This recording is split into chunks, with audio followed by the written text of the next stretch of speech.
2026 मकर संक्रांत ही एकादशीच्या दिवशी आलेली आहे. षटतिला एकादशीच्या दिवशी ही मकर संक्रांत आलेली आहे. अनेकाला प्रश्न निर्माण झाले की एकादशीच्या दिवशी जर ही मकर संक्रांत आलेली आहे तर आपण त्या दिवशी उपवास धारण करावा की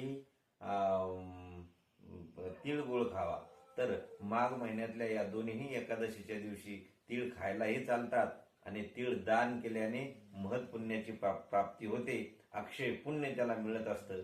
मकर संक्रांतीच्या दिवशी तीळ दानाला अत्यंत महत्व सांगितलेलं आहे.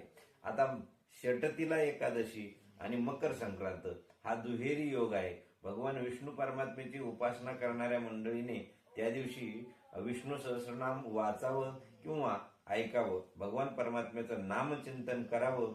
हा विशेष पर्वाचा दिवस त्याच्यासाठी असून त्यांनी त्या दिवशी अनेक पद्धतीने दान जर त्याला करता आलं तर ते विशेष दान त्याच्याकडून घडल्या जाईल. त्यांनी नवी भांडी, गाईला घास, अन्न, तीळ, गूळ, सोनं, भूमी, गाय, वस्त्र, घोडा जे काही त्याला यथाशक्ती दान करता येईल त्या दिवशी त्याने ते दान करावं. ते दान केल्याच्या नंतर त्याला विशेष पद्धतीने पुण्य त्याच्या जीवनामध्ये त्याला प्राप्त होईल.